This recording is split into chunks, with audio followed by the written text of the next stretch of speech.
All right, everybody, welcome back to Ringside Brew Wrestling Podcast, episode 17. 17. Wow. Yeah, by right, this should be 18. I wonder why. I wonder why.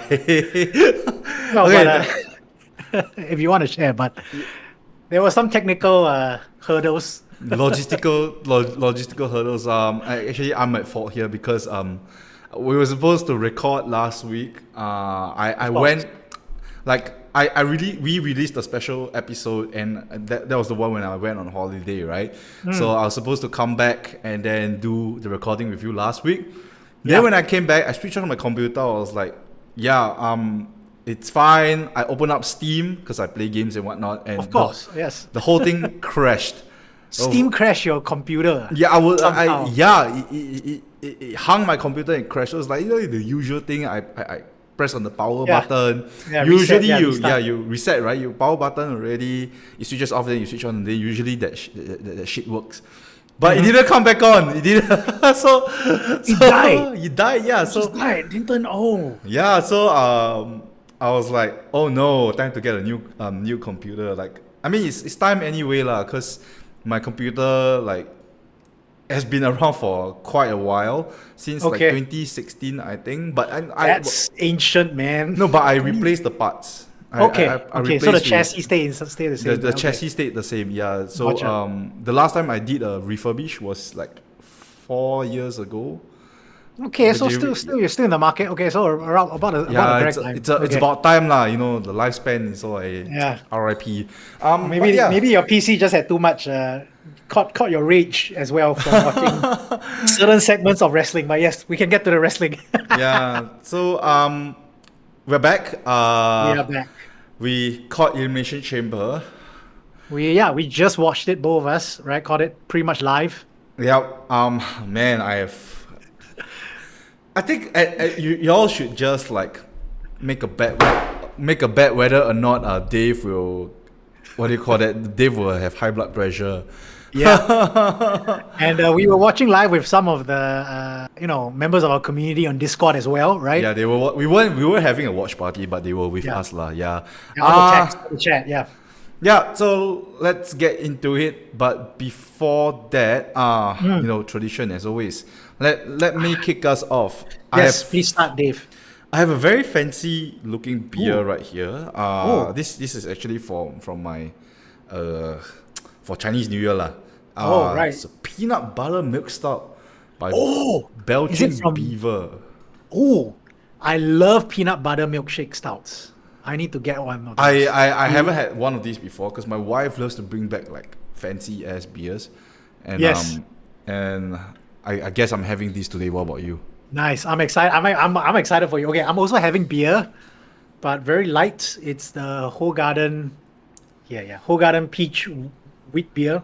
We sound like two very depressed men drinking beer and talking. Well, wrestling. no, we're too in a good mood, hopefully. And we're just cracking, this is Ringside Brew. We'll crack one open and talk about wrestling. I'm looking forward to your thoughts about your peanut butter stout. I love peanut butter stout beers. Okay, or then milk stout beers. let So, me not keep you waiting. Let's just Yes. open and have a drink. Let's and then we go. can go straight into the wrestling. All right. Oh, cheers. Cheers. Pour it out a bit. How's it? Oh man, it is peanut butter. Very, very strong peanut butter taste, but it also retains a lot of the stout. So I would say it reminds me a little bit of the Reese's chocolate, Ooh, but without okay. without the sweetness. Oh, You it's know. what Beaver? What's the brewery? Belching Beaver. Belching Beaver. I've never had a beer from them, so I'll keep an eye out. Yeah, it's pretty good. Okay, let's get down to business. Yes. Okay. All right. We always start with honorable mentions, right? Yep. So I have my own honorable mentions. Joseph has his own honorable mentions. Maybe Joseph can kick us off with his first. Okay. So my first honorable mention is actually Kairi Sane. So on SmackDown, which was it about 48 hours ago, right? The most recent SmackDown episode. Kairi, Kabuki Warriors and Tiffany Stratton had a little bit of a backstage segment. Yeah. And right at the end, because Tiffany was wearing some red frilly dress, Yeah, and then Kyrie looks at it and says, "Are you jellyfish?" yeah, And I just laughed. I just laughed my butt off. that was really, And- really random. She just Yeah, exactly. and she was playing with the frills, right? Yes. She flicked the frills and she's like, "Are you jellyfish?" And then Oscar was like, "Kyrie!" Oh, she should. So here's my pitch to WWE Creative. I think this should be a new recurring in-joke. Kyrie just makes fun of people's outfits. Yeah, she Calls just them, Kyrie should "Are just you make her? Are make, you something?" make a random comment and get Yeah. called by Oscar. It was really, really funny. Yeah. Any other stuff coming from you? So that was my honorable. So my second one also is I think from SmackDown. So Kit Wilson showed up, right? I think it was a backstage segment where pretty much most of the tag team scene that we've most forgotten about. The tag team scene was hovering around the crate, right? The giant crate, and then Kit Wilson shows up and calls them out for being toxic. It's an honorable mention because for me, this segment showed, I think, what I feared with Kit Wilson. So let's start with Kit Wilson is super popular online. Yep. The fans love him. His theme is a banger. Everybody loves the theme. But WWE, I think the creative team doesn't know what to do with his character. Yep. And you can see that because in kayfabe, in storyline, none of the locker room take him seriously. Yep. Yeah, I when I was watching that segment as well, right? I thought that, you know, it's good for Kit, right? Because he what you might call it, like when he said toxic, a lot of the audience they went with him. So it shows that his little catchphrase is getting over. But just like you said, right, WWE doesn't know what to do with him. Because the gimmick itself is a little bit hard to work with, I feel. Like all he does, like there's a lot of depth to his gimmick, because it's like what toxic masculinity, feminism. Yeah, it's quite a hip. It's not quick. It's quite timely. Yeah. Yeah, so it requires a little bit of understanding that some of the casual audiences may not have. So it's hard to explain to your regular viewers what his gimmick is. So with the moment where it gets hard to explain, right, it's hard to come up with a creative for Kid. Like if he simplifies it, like simply just him, actually he's the hypocrite, right? He's actually the toxic one.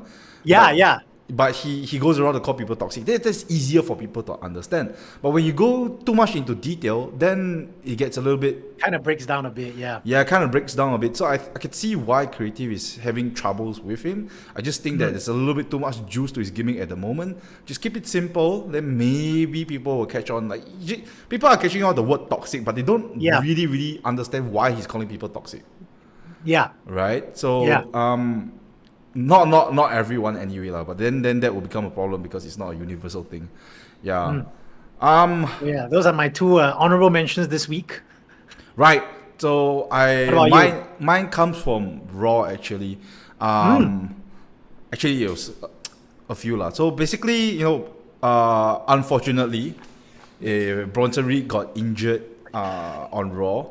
Yeah, during his EC match, right? EC qualifying match. So, the dirt sheets were all saying that Bronson Reed was supposed to win that match and then be a part of the Elimination Chamber. But obviously, with a torn bicep, he's not going to do that. If I'm not wrong, it takes about 4 to 6 months. If it's a complete tear, then the surgery is needed, right? Yeah, surgery is needed. So it's like 4 to 6 months. Like Penta also has a partially torn bicep, if you seen his YouTube videos. It really sucks, especially because it's like Mania season, and like there's a meme out there saying that the Vision is cursed.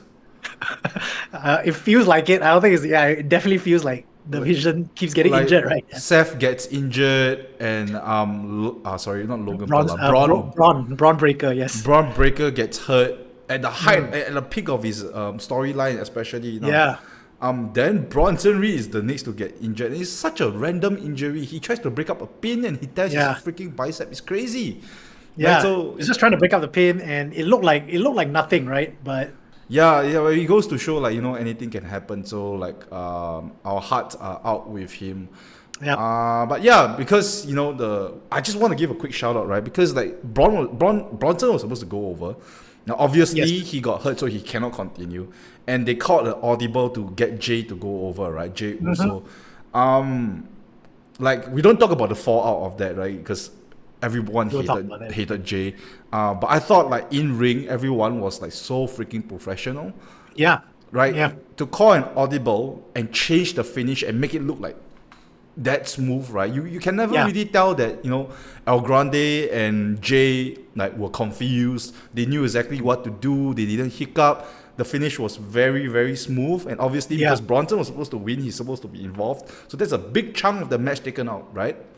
So I just thought that it was amazing to see like the pros at work, lah. But I 100% agree about the improv because pro wrestling is hard already. Yeah. And when you just have to change the ending and how you get there, that's a lot of work. But that's why they're professionals as well. So all of this is live. They cannot just go like F this. No one's gonna Let's do another retake. Yeah. There's no retakes. Yeah, there's no retakes. Yeah. So speaking of Jey Uso, he got added to the Elimination Chamber match, which obviously wasn't part of the plan. They go to SmackDown and they kill him. Straight away, right? Like I think I wasn't watching SmackDown live, right?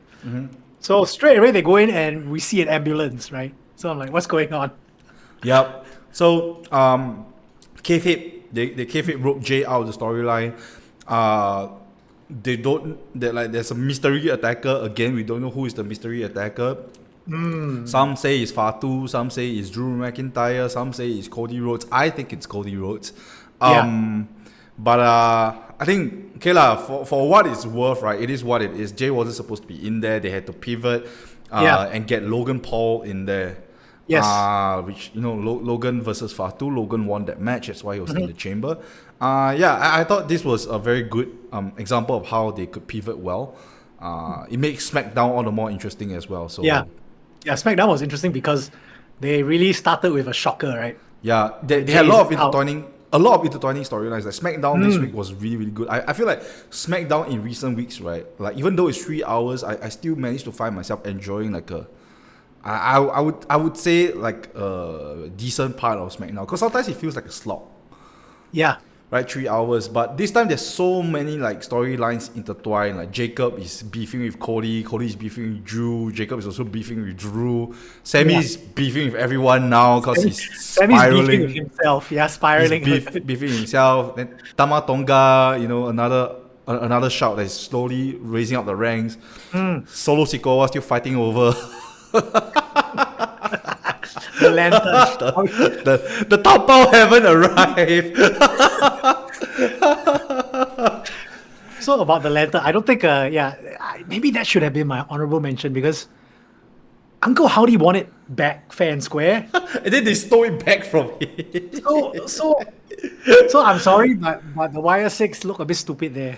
Yeah, but you mentioned how dead the tag team scene is on SmackDown, right? That's because the MFTs and YSX, they keep beefing with each other. No one else can come into this. Everybody else is stuck making fun of Kid Wilson, but making fun of Kid Wilson, making fun of Johnny Gargano. Everyone's showing up in backstage segments. It's so sad. 3 hours. So those parts are a slog. I agree. And then one last honorable mention for me before we go too far on this. Brock Lesnar, open challenge. There's only one very low-hanging fruit here.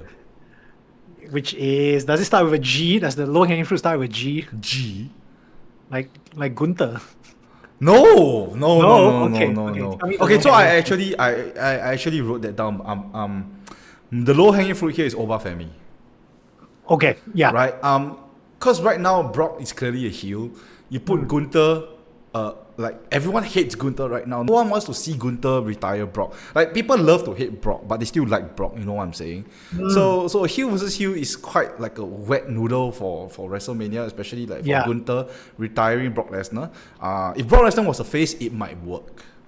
Right. Okay, I see your point. It might work, but Brock Lesnar is not a face. Gunther, no one likes. In kayfabe sense. In kayfabe, yeah. So, they love to boo him, of course, yeah. So it's not really a match that would like get people invested in, right? You want to be invested in that match because you want to see Brock Lesnar win and Gunther fail, right? But Brock is not a face. So it's a little bit of a oxymoron there. That's why I said, Oba Femi would be the likely guy to face Brock Lesnar. Like, that would sell tickets. Oba Femi versus Brock Lesnar. That would sell tickets. I believe when watching the segment, people were chanting Oba. Right. So So I think even though Oba Femi here, he also eyeballed Rusev. Not to take away from the Brock thing now, but he also eyeballed Rusev, right? You know why? So because Brock is not going to be around. Brock is going to be around, but he's not going to wrestle. Yeah. He's not going to wrestle. So what's likely going to happen is that Oba Femi is going to destroy Rusev. And then he will have face-offs with Brock Lesnar. So Rusev is a placeholder, just like the Finn Balor and Roman Reigns thing. Which we'll talk about. Yeah. It's a part-time So Rusev is a stepping stone for Oba to head to Brock Lesnar. I would say, and also some of the dirt sheets report that Lesnar is retiring in his hometown in SummerSlam. So hard to think that it's going to be Gunther and Lesnar, more like Oba Femi and Lesnar. But those are my honorable mentions that happened this week. So without further ado, let's move on to the title scene, which had very, very little action despite having 5 hours worth of wrestling this week. It's all a setup for Elimination Chamber. Okay. I'm not gonna lie, right? Even though it's Elimination Chamber week, right? Like normally the week of the PLE, it's a lot of setup matches. You can kind of like no need to watch them except for the important things. But they made it such that it's still watchable, I would say. Yeah, especially for SmackDown. Yeah. Yeah. Actually, sorry, we missed out the AJ retirement. Oh, right. Okay, no, but I think we have given AJ flowers already on the podcast. Like, congratulations, AJ. He finally put his gloves in the ring. Yeah. So anyway, then Taker comes out and tells him that he's in the Hall of Fame. So which is nice. There are people like hating on it because like AJ before Cena, but guys, come on. I mean, does it really matter who goes in first? Oh yeah. Yeah. It doesn't. So we move back to the title scene. Sorry about that little detour. Very little action. That was what I was saying. The IC title was on Elimination Chamber, so we don't have to talk about that. Julia didn't show up. Did Julia show up? In a backstage segment in SmackDown. So, but not in ring. Not in ring. So Julia, yes. Julia didn't show up in the ring, so very little for her this week. Okay, we want to talk about tag team titles, but let's leave that for last. Because that will feed into a little bit into Elimination Chamber. Yeah. Okay. Let's talk about the Women's World Championship, which is the one that's held by Stephanie Vercaer. So while I was away, I missed the interview between Stephanie Vercaer and Liv Morgan. Stephanie Vercaer cut quite a passionate promo in her native language, which is expected, right? Because like that's her native language. So it was a passionate promo. I agree. The rhythm was there. But I want to what you mentioned in your Q&A. Remember our most recent episode when you called out Stephanie Vercaer for not having facial expressions. Wow, that was clear as day during this backstage sit down. I was like, I can hear you, but when I look at your face, right, I'm not picking up the emotion from Stephanie. Yeah. On TikTok, right, we received so much hate, like 50-50. We received like hate for calling Stephanie Vercaer out. Guys, just look at the promo. She had one emotion and a moving mouth. Like there are people who are justifying saying that her character is a demon character, so she don't have facial expression. No, what? I mean, I've seen she can emote in the ring. When she's taking some heat, she can emote. So she needs to bring that to her. It's not that hard promos, I think. It's not that hard to show pain on your face. Yeah. Yeah. So, but about that backstage sit down segment, right? I thought Liv sold that segment for me. Liv was great. Liv sold the segment for me. She broke down. Anyway, this was all last week, right? So this week, they did replay the interview from last week. This week, Liv had to make her choice. obviously it's gonna be Stephanie Vaquer. I don't know why Jade Cargill was there. Jade Cargill shows up and does the bare minimum again. She's Exactly. she shows up for the choice making ceremony. She stands there, doesn't even pick up the mic to say anything. So basically, she makes her entrance and goes home.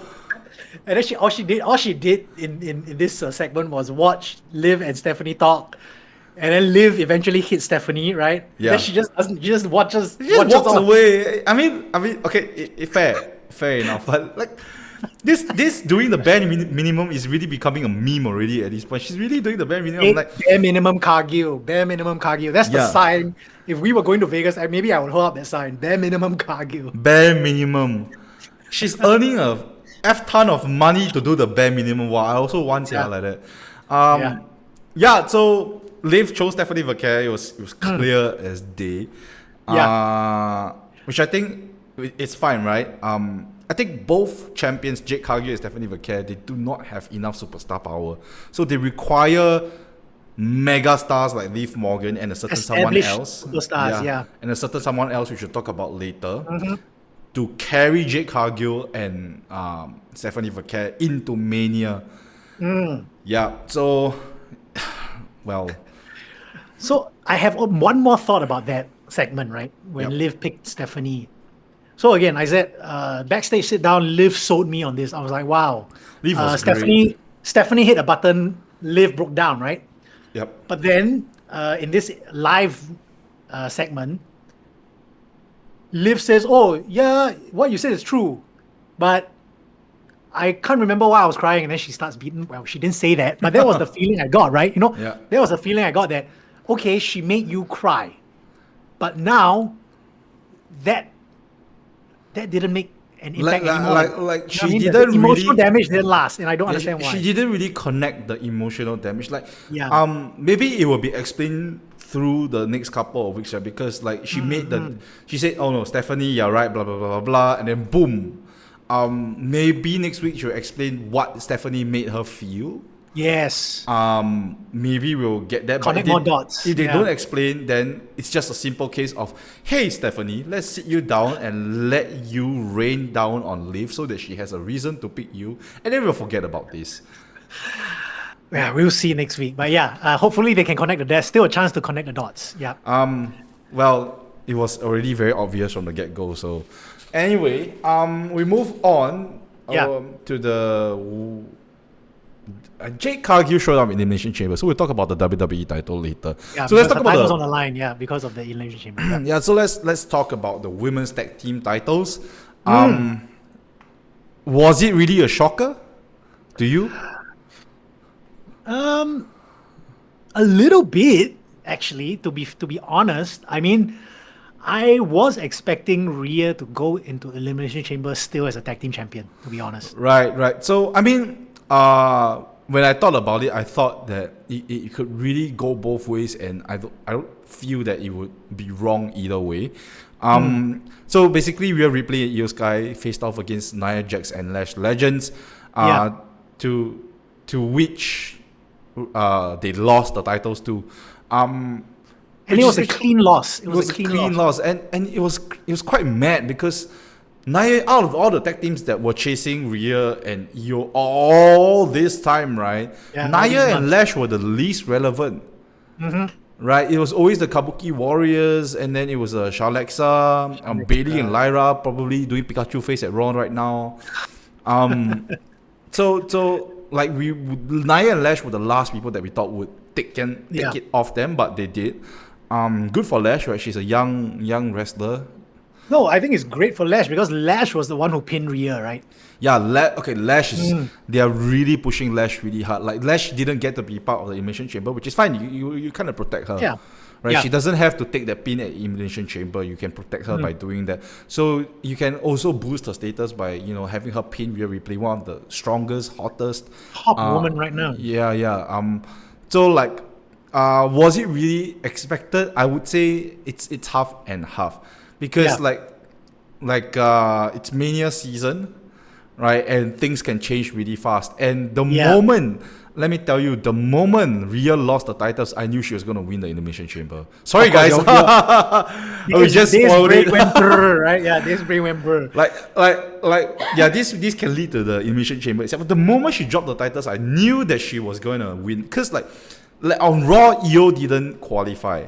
And that was a good starting sign already that they like if Io was in the Elimination Chamber, then they needed Ripley to eliminate her for Ripley to win. Yes. Then that will cause inconvenience. Yeah, that will make their tag team story weird. Yeah. So WWE right now wants to protect the tag team, and they do it by not having Io in the match, so Rhea doesn't have to pin Io. Yep.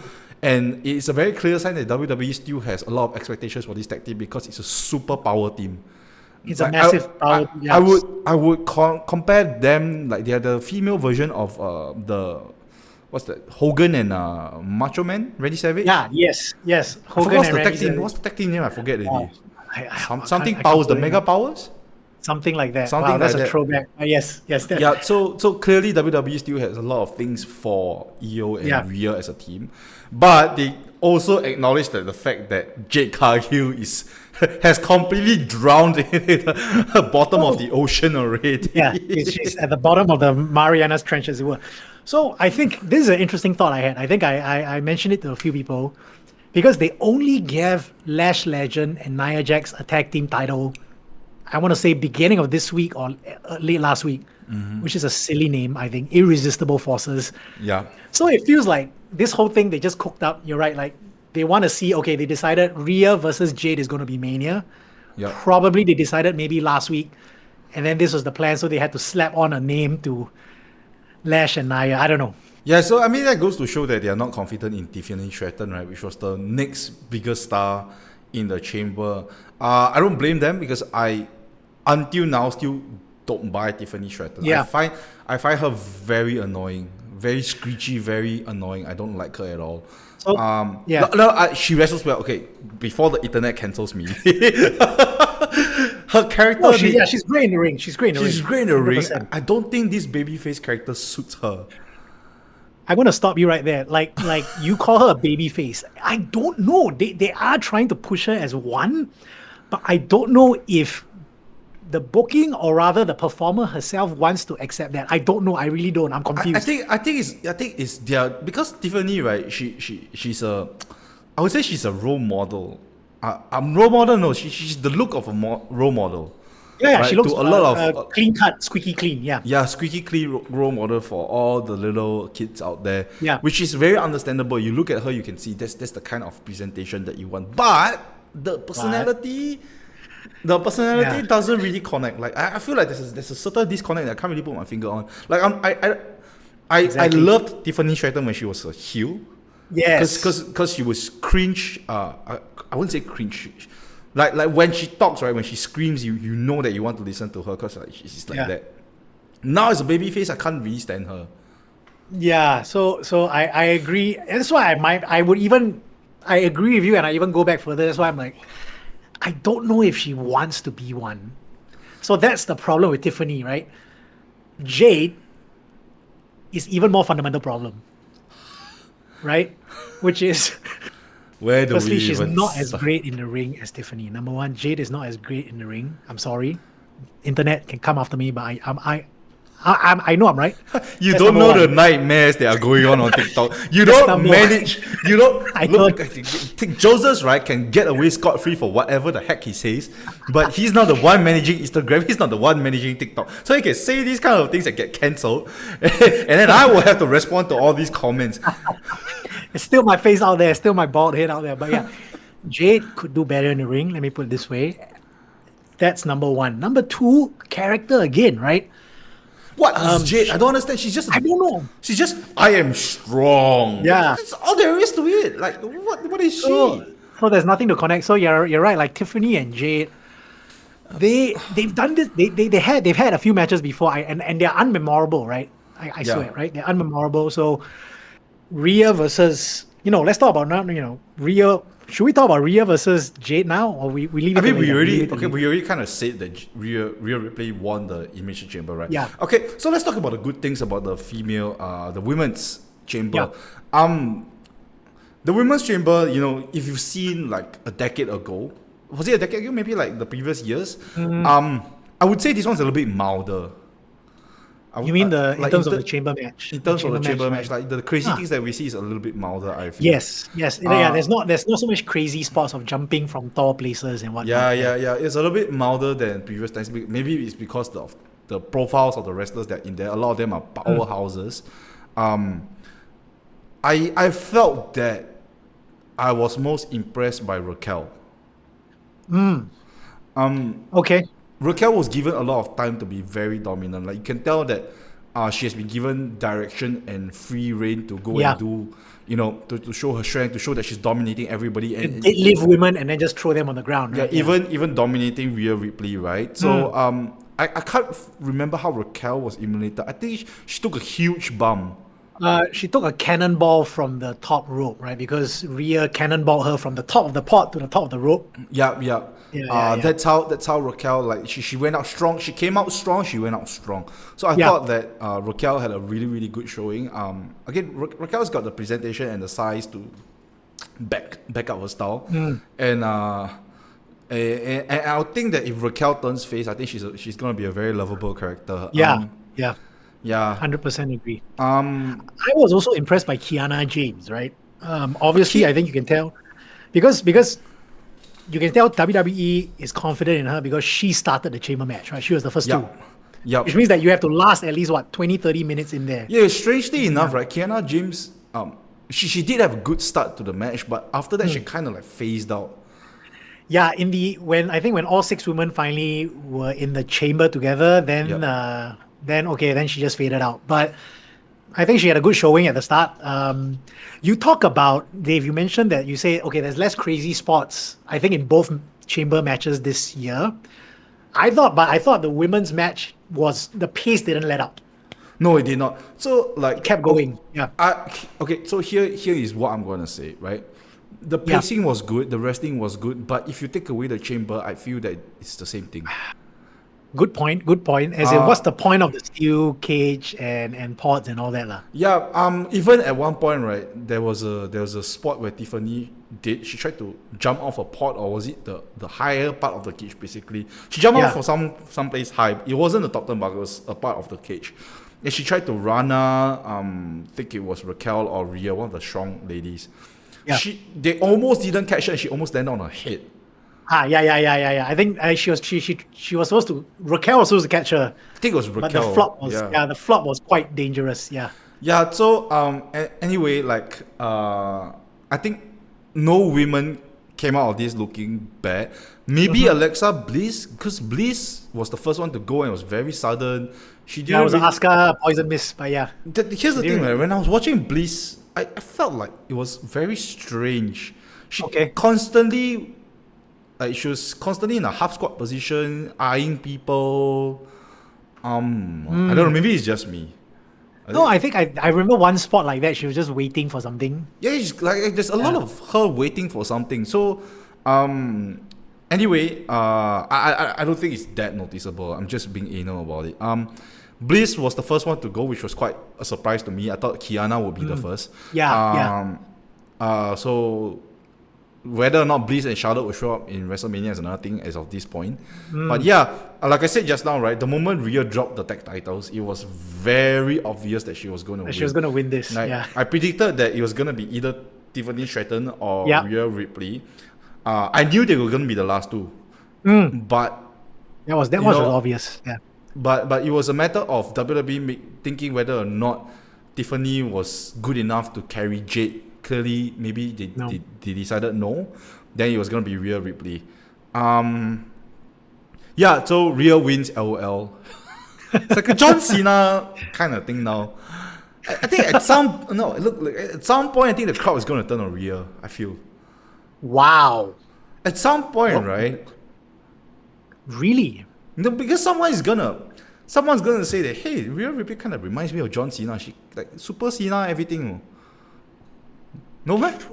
Well, but I like to think Rhea, the performer, is a bit smarter than that. But if okay, before I get cancelled by the internet again, I'm not cheating on Rhea. I think Rhea is a great character, and I think she's an excellent performer. It's just that she's been booked so strong that to the point that I think it hurts the female roster. Wow. I see your point. Yeah. Okay.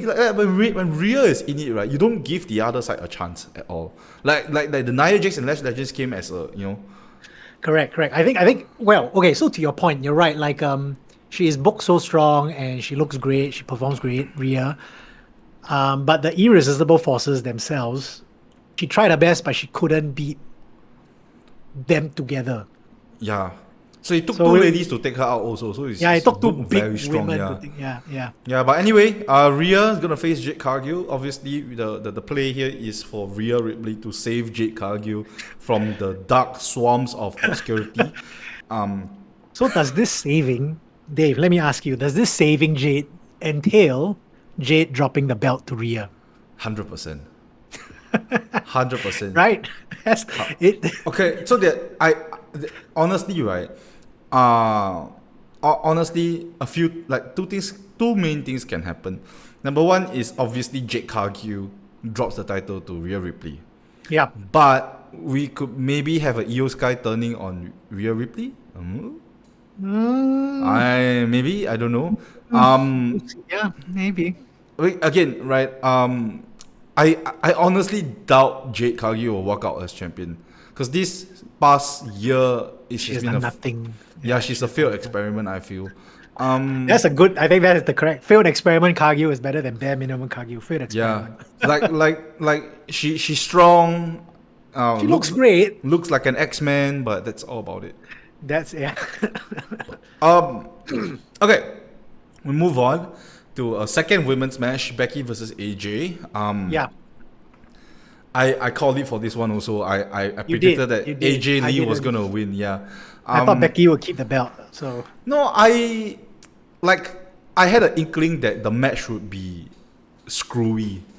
Like it's not gonna be. I think you're right. You had an inkling it's screwy, but it was a clean finish. But it was screwy. Yeah, it was screwy circumstances that lead to the result. So AJ Lee beat Becky for the IC title. Taps her out. Actually, Becky tapped out, but Becky would deny it. Yeah, as always. She will probably say Sports Illustrated says it. ESPN. Yeah. She didn't tap out. Becky didn't tap out. Guys, Becky didn't tap out. She was trying to swat a fly off AJ's thigh. She saw something. She's just helping AJ. Yeah, she was helping. Yeah, guys, Becky is such an amazing person. She was so good even in a match, even in pain. Even in pain, Becky was trying to swat a mosquito off AJ Lee's thigh. You all need to appreciate Becky for who she is, man. She's the man. Yeah, man. Becky, what a champion. My heart goes out to Becky. But having said that, when Becky entered, so we roll it back, right? At the start of the match, I thought the crowd was a bit flat for Becky Lynch's entrance. I think the crowd generally is flat. Like even for CM Punk entrance later, right? You think that Chicago will explode, but they weren't the energy loudest. wasn't the same. It's not the most hardcore Chicago crowd I've seen. No? It's a little bit more mild. Okay, so the match back itself, to Becky and AJ, the match itself was okay. It is what it is. AJ had, you can see there's a little bit of I wouldn't say confidence, maybe rust issues. It's rust. I think AJ had a good start because she hasn't been in the ring, they said, for a decade. Right? I think this is her first one-on-one match in a while, no? Yeah, in a very long time, right? I thought the first third of the match she was okay, and then someone ran out of breath. Actually, I don't know whether AJ or Becky got a bit tired. Yeah, it got a bit slower towards the end. Yeah. So we talk about the screwy finish, right? Like obviously things start to happen. Then Becky digs her own grave. She sets up a turnbuckle. Exposed turnbuckle, a chair comes out, right? Yeah, and funnily enough, right, like the referee is also the same referee that's been beefing with Becky Lynch, which adds more to the drama. I loved it. That's hilarious. I think this whole Jessica Carr, right, her name? Yep. The referee, the official. I like to think because this happened. This started a few months ago, right? Yeah. Can't remember what. I think it was a Maxine versus Becky match. Yep. And I think Becky just started. Yeah, I don't think it was planned, right? I think just Becky and Jessica just started to have a bit of tension in the ring. I think Becky randomly just went to find beef with her or something. I can't remember.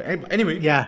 But it's a great like little subplot now lah. So it's nice. Yeah, so like it was going to be I felt like it was going to be a screwy finish. Lo and behold, there was some shenanigans going on. Becky was trying to swat the mosquito off AJ's thigh. Yeah. And AJ became a new champion, right? Yeah. Like now because of the shenanigan finish, right? You could say that they could run it back for Mania again. Yeah, they could, but does Becky really have the grounds? Is my question. Yeah, she has a clean finish, right? She does, right? Or she just says I didn't tap out. She just has to say I didn't tap out. No, she can say that the referee screwed her because the referee got in a way like multiple times. That's true. True. So like maybe the next match is gonna be like some stipulation match where the referee or maybe a special guest referee situation. Maybe a special guest. So I can totally see them running this back at Mania, and I've always thought that this was the plan for Mania anyway. Yeah. Becky is a superstar. AJ is a well-loved babyface. Yeah. She's also I don't know what's the term. She's like I can't find the word, but basically she what's the nostalgia? Yeah. So she is a nostalgia draw. Yeah. She's a nostalgia draw, right? I think that's a good mid-card level match for WrestleMania, 100%. Isn't AJ a part-timer? She is. Yeah. I don't know. WrestleMania is the season of part-timers, dude.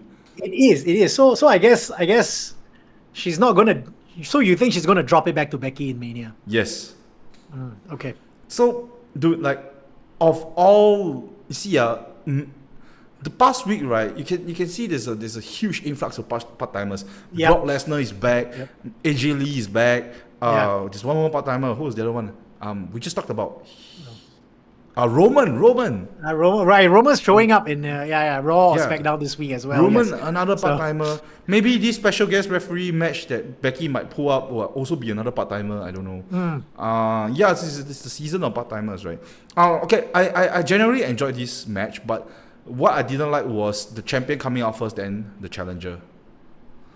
Yeah, you see, so when you talk about entrances, WWE doesn't have, I feel like there's no consistency. It's not consistent, right? Sometimes the champion comes out last, sometimes the champion comes out first. Like sometimes the babyface comes out first, sometimes not. It's confusing. So I'm a little bit more old school or traditional. I would always prefer the champion to come out last because the champion should be bigger than anything, even bigger than the hometown hero, right? Yes, because you are it's a clear indication that WWE wants to draw reactions, right? They thought that people would react heavily for AJ Lee by having them anticipate her coming out last, right?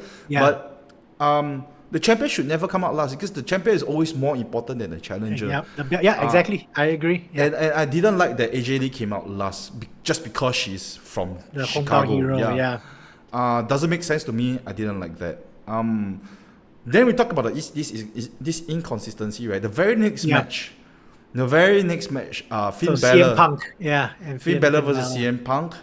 Balor, the challenger, comes out first. Then CM Punk. Yeah.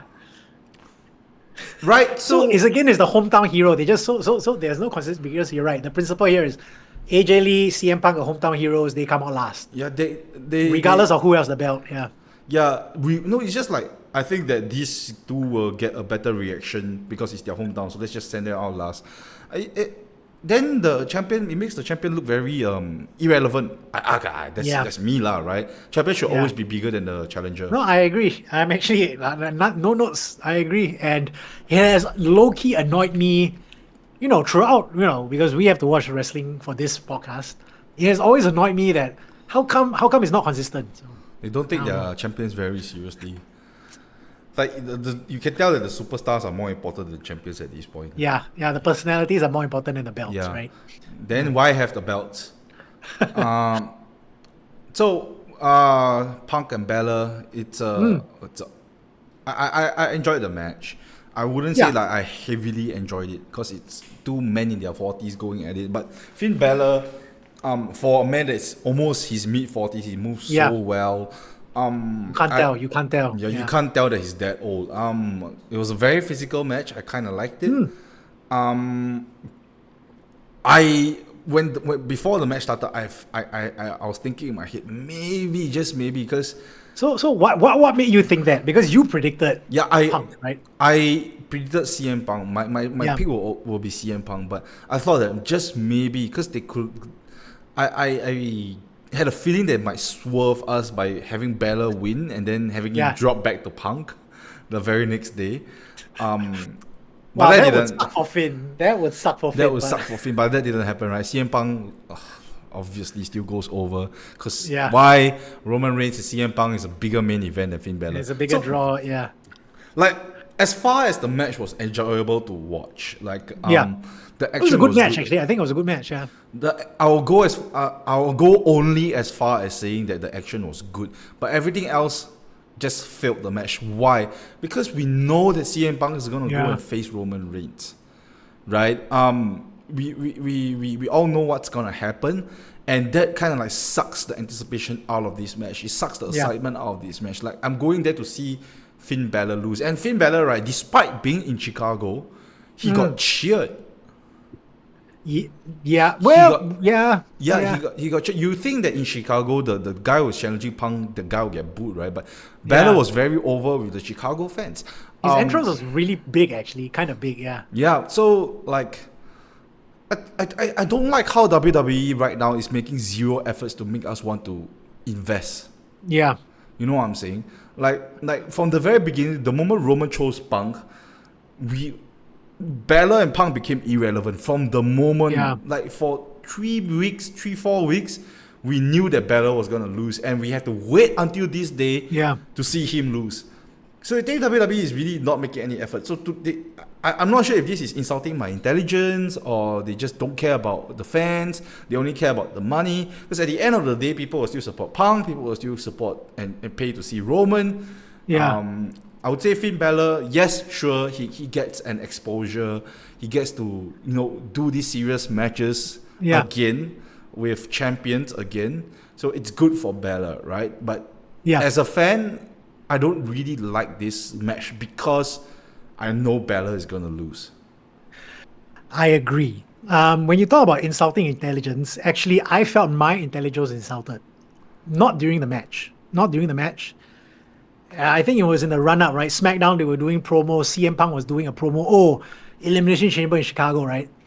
And the whole point of his promo was, it's my hometown. I don't fail under pressure. So, what you said, there was no investment in why should I care about you and Finn Balor?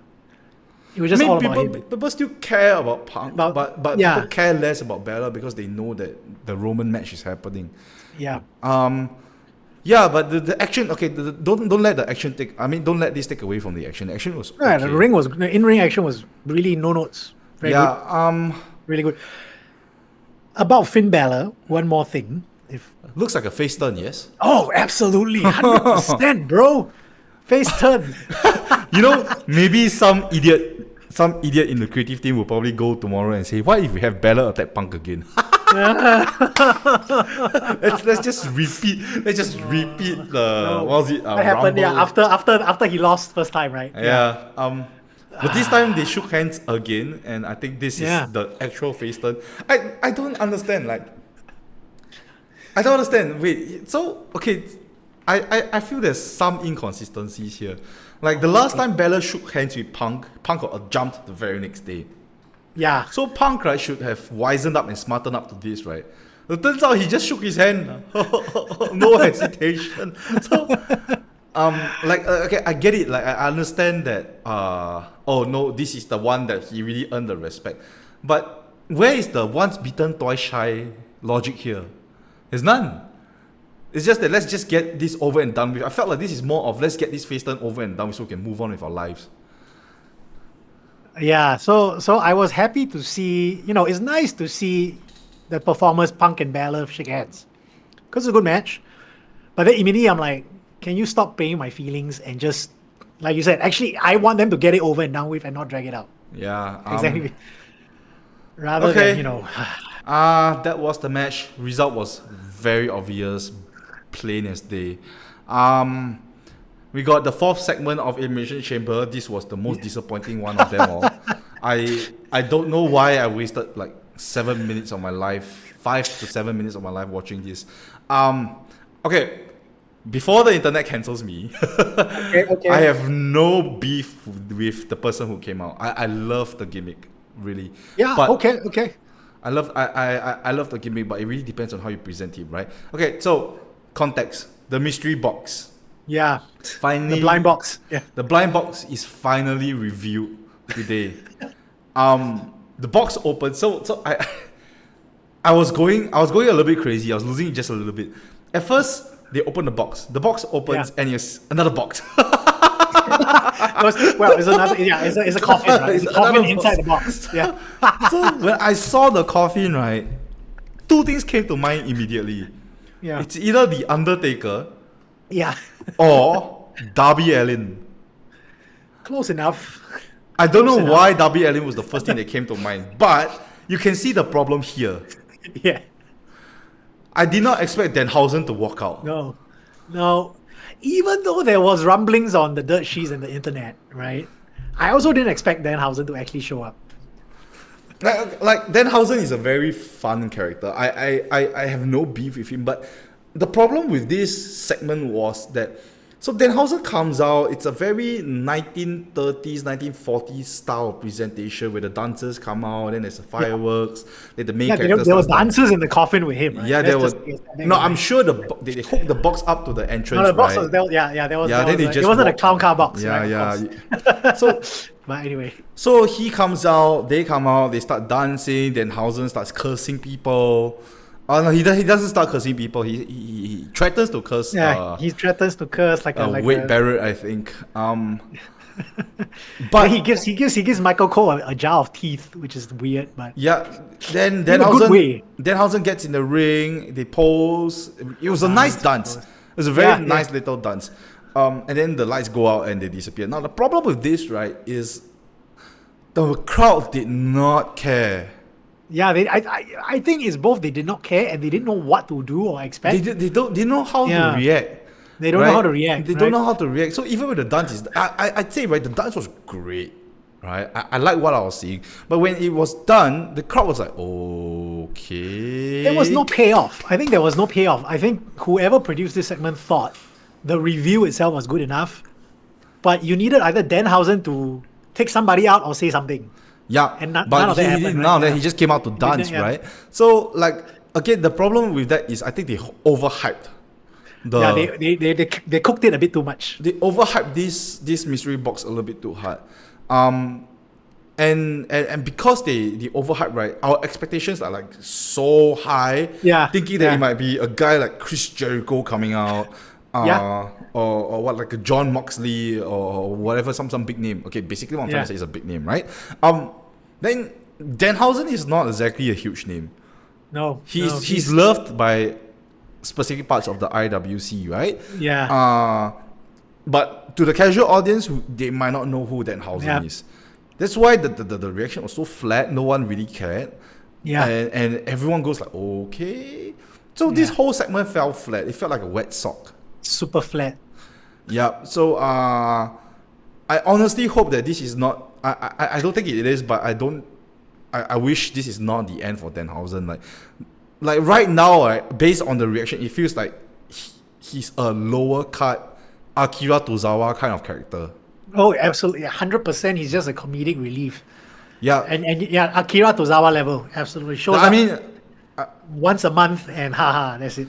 It depends on the person lah. Maybe he's okay with doing this, but like if the idea was to make him like a strong meat cutter, this wasn't it for me. The introduction wasn't good. They overcooked it. Wet sock. I mean, you talk about, before we move on, we talk about WWE introducing new wrestlers, new in the sense new to the roster, but not new to maybe hardcore fans or experienced fans. Danhausen, WrestleMania had I want to say his own name. What was his own name? Who came out in WrestleMania? I have no Not clue. Apollo Crews. Not Apollo Crews. The other. Anyway, what's his name? Yeah, I'm blanking out. You're leading me on. What segment was this? This was in This is Royal Rumble. Sorry, he came out in the Royal Rumble. Royce Keys. Royce Keys, right? So Royce Keys, biggish pop, but we haven't heard from him. Haven't seen him since. Yeah. So that's W, right? They'll bring in someone who should actually maybe expand their audience, or bring in more people to see, but then they drop it. I feel like it's a very expensive marketing advertisement for them to say that, okay, we signed this guy. Yeah. Please look at us. And then no one, after like 2 weeks, it dies out. It's a very expensive marketing campaign, but I don't know, man. Like, they got money to burn. Anyway, we move on to the last match, the men's Elimination Chamber match. This match, I think that again it's milder than like, it's not the worst. Than the past few matches, and past historical EC matches. Yeah. Obviously, this is not the worst, like because we have seen the worst, right? The IC one back in 2014, I think. Or I can't remember, but there was an Intercontinental title one. This was not the worst. It was mild. Like you can tell that whoever that was in there, they were all superstars. Yeah. Yeah. Trick Williams, what an entrance, what an ovation. Yeah. LA Knight obviously is superstar as well. Logan Paul, yes. Yeah. Randy, yes. Randy, Cody, yeah. All of them were. Yeah. So I was very sure that Cody was going to win. So was I actually. Right. Cody didn't win. No, that was so the finish. Let's start at the end then. So the finish, right? So there's quite a bit happened. You're right. The action was maybe not hard hitting, but quite a lot happened throughout this match. Yeah. So yeah. Let's talk about the finish, right? Drew McIntyre showed up. He shows up. He wasn't the only one who showed up. There was quite a lot of things going on. Yeah. But finally, at the end, Drew McIntyre shows up, blindsides Cody. But Cody and Randy get the better of him together. Yeah. Right? But then after Cody hits Drew in the crossroads, Randy suddenly RKO out of nowhere and wins. Yeah. So Randy RKO's Drew, Cody crossroads Drew. Just as Cody is getting up, he gets RKO by Randy, and Randy wins. I would say Randy, he's not the kind of guy that he's a very popular guy. Yeah. Everyone loves him, so I think that if it wasn't Cody, Randy was gonna be the one for me. Interesting finish, right? Because if you think about it, right, this was the exact same scenario as the one with Sami Zayn. Right. Right, and Cody was the if people were paying attention to the Smackdowns of late, right, Cody was the one who lectured Sami Zayn for not taking the opportunity, while Sami Zayn was trying to save Cody in the qualifying match. Cody took advantage and got qualified himself, while Sami got to eat like scraps. A Claymore, right. Yeah. Cody lectured Sami, and right now it's the exact same setup. Drew comes in, he attacks Cody. Him and Randy work together, and Randy takes advantage of it. So it's the exact same thing. So he eats his own medicine, yeah. Cody, So how Cody will react to this, I think maybe it'll be quite interesting to see. I still think that it's quite within the realms that Cody will still be part of this WWE title match. Oh, how so? How do you think that can happen? Maybe like because obviously Randy is gonna come out and address Drew McIntyre saying he's the winner of the Elimination Chamber. So he's but going Cody after that is title, 100% gonna come out and complain that Drew McIntyre cost him the match, right? Yeah. Okay, he's gonna complain that Drew McIntyre cost him the match. So if anything, he should still be in consideration. Then I think a way to make it more interesting is Sami Zayn coming out and say, "Hey, weren't you the same guy that said this and this to me? And how come you get a second chance and I don't?" Yeah. Right, so maybe it could become a fatal four-way. For the title, wow. For the title, yeah. So Drew McIntyre obviously has been making enemies everywhere. Maybe Jacob Fatu will also be involved in this fatal five-way. Maybe. Fatal five, wow. Maybe. Now that's okay. That I would watch that, but I don't think that's going to happen. Yeah, but it's not out of the realms, right? You could still see it happening.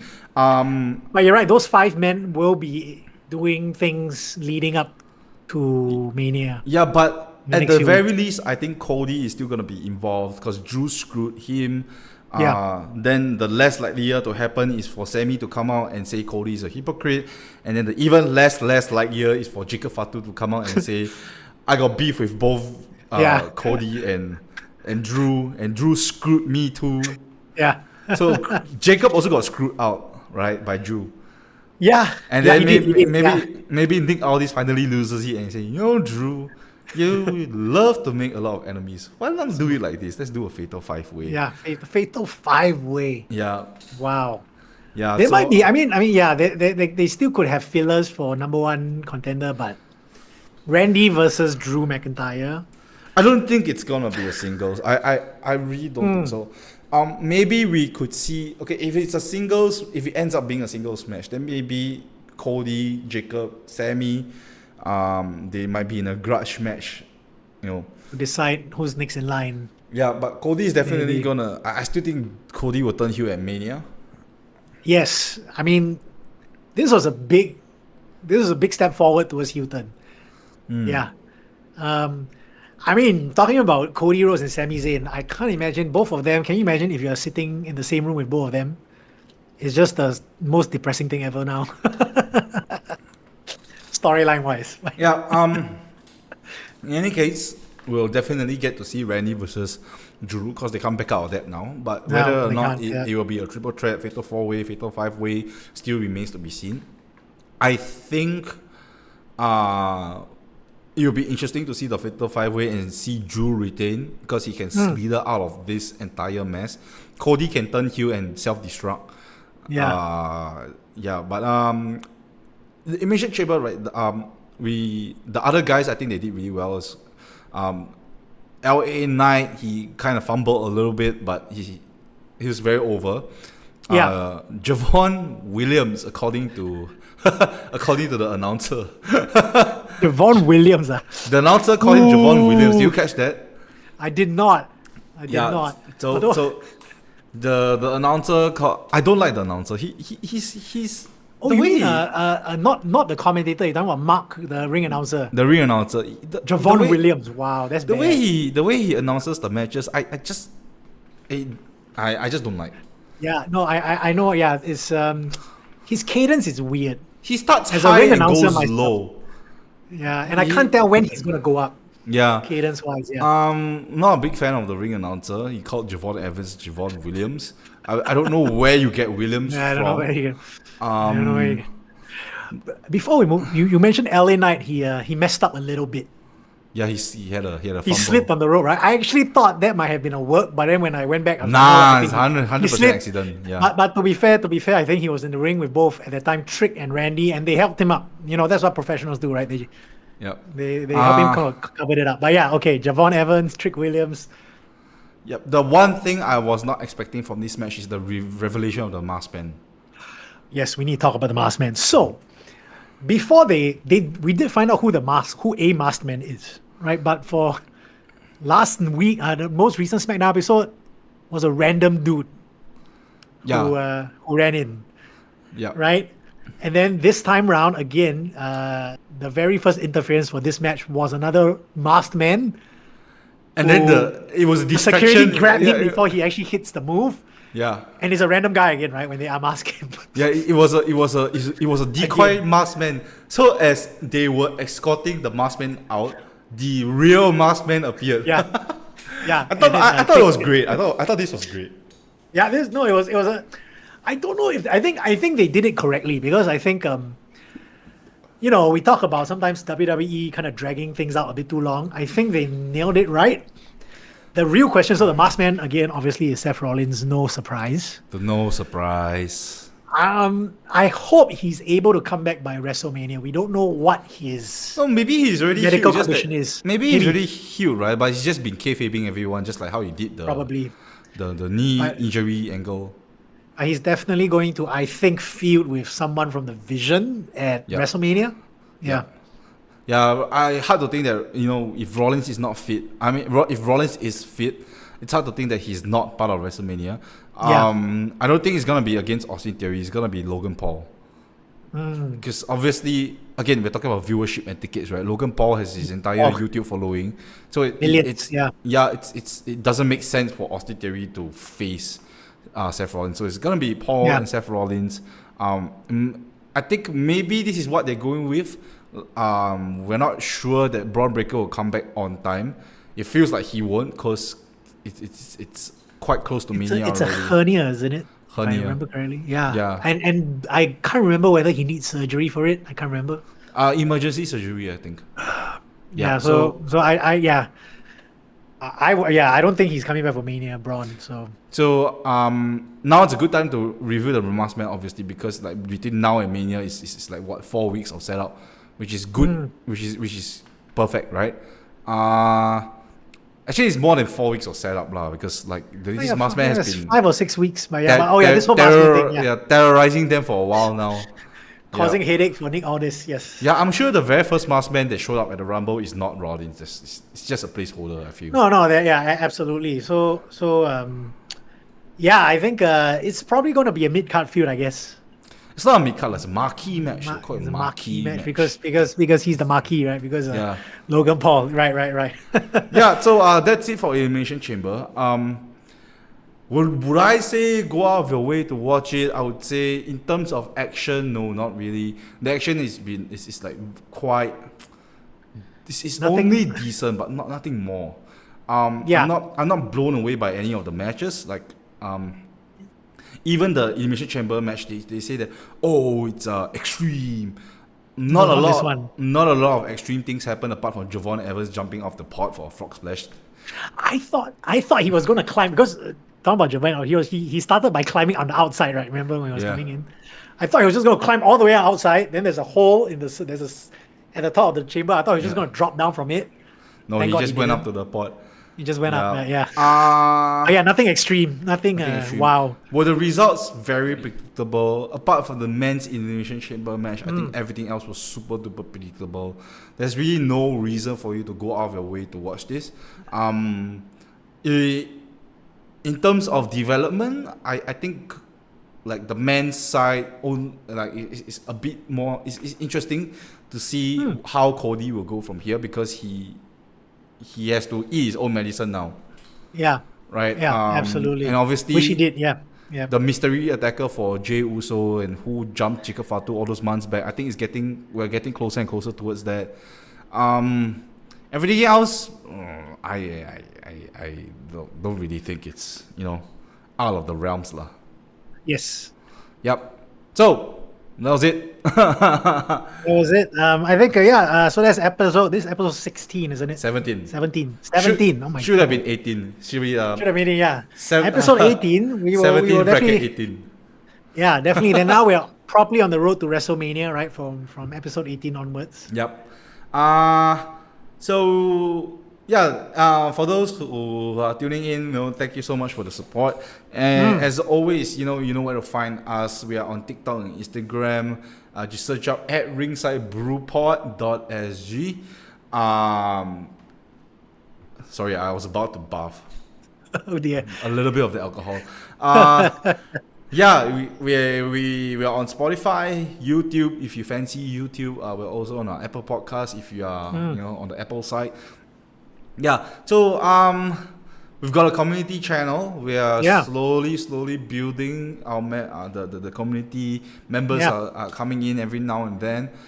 So come be part of the community. How do you join? Simply go to our Instagram, click on the bio. The link is right there. Just click on it. Join Discord channel. Come be part of our community. We talk about wrestling quite a little bit, right? So I think that is it for today. Yes, Joseph? Yeah. No, that's it. And WrestleMania is second weekend of April, if I'm not wrong. So it's about 6 weeks away. It's about 6 more weeks out, 5 I think. 6 weeks. 5 to 6 weeks out to Las Vegas. And the main matches are set. And the question now is, can WWE ramp up our interest? Not just maintain, but drive it to the moon. We shall see. All right. We will see. Once again, thanks for tuning in and take care. We'll see you all for the next one. This is Dave signing off. This is Joseph. Goodbye. Bye, guys.